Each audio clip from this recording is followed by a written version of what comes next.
家好，我是 Living Sky。今天我要跟大家分享的是湖南风味酱菜剁椒洋姜。这是从我们家地里挖出来的洋姜，去年就种了1棵洋姜，但是呢，收获还是真是挺大的。今天呢，我就要用这个洋姜来做一道湖南的风味酱菜。用到的呢，还有一个是姜和蒜，它们有杀菌的作用。它的灵魂调味品豆豉，最重要的就是辣酱了。我是用买来的红番田，这个红番田是真正的湖南辣酱。现在我们在做这个酱菜之前，先得把这个瓶子先消一下毒，然后我们就直接用开水给它烫一下就可以了。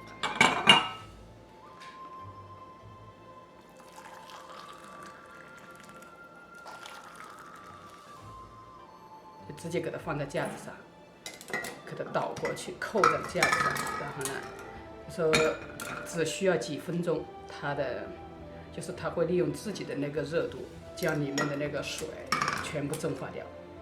我们也可以烫一下上。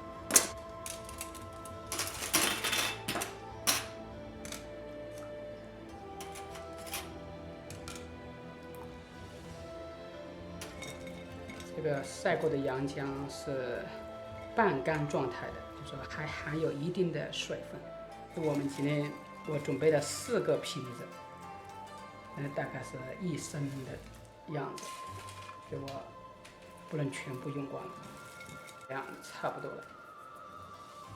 所以刚才我把姜和蒜都已经切碎了，所以也不需要过分碎，就说有一定的颗粒是可以的。这个豆豉呢，完全是就是增加一种风味，所以就扔上2把就行了。这个瓶是700克，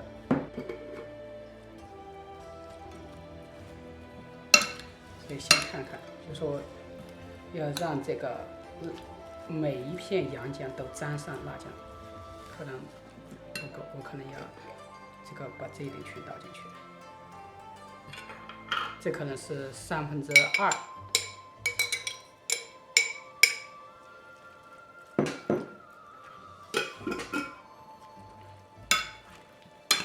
这样把它翻均匀了，让每一片洋姜上面都沾上这个辣椒汁，就这样了就可以了。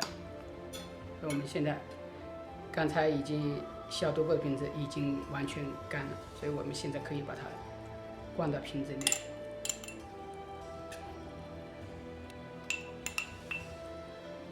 这瓶子不能灌太满了，因为它中间会产生气体。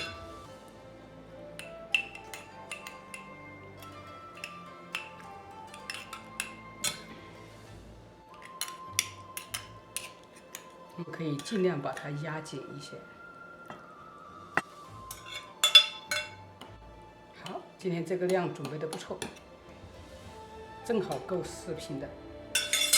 这个盖子的生水是要擦干净的。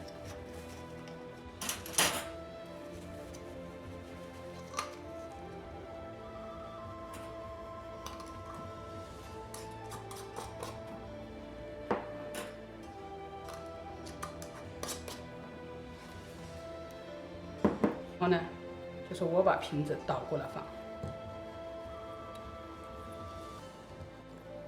就这样放在那个比较就是太阳照不到的地方，温度稍微低一点，但不需要在冰箱里面。就比如说我放在地下室的那个 storage 中，发酵大概要1个月时间。今天的分享就到这里，谢谢大家，我是 Living Sky，拜拜。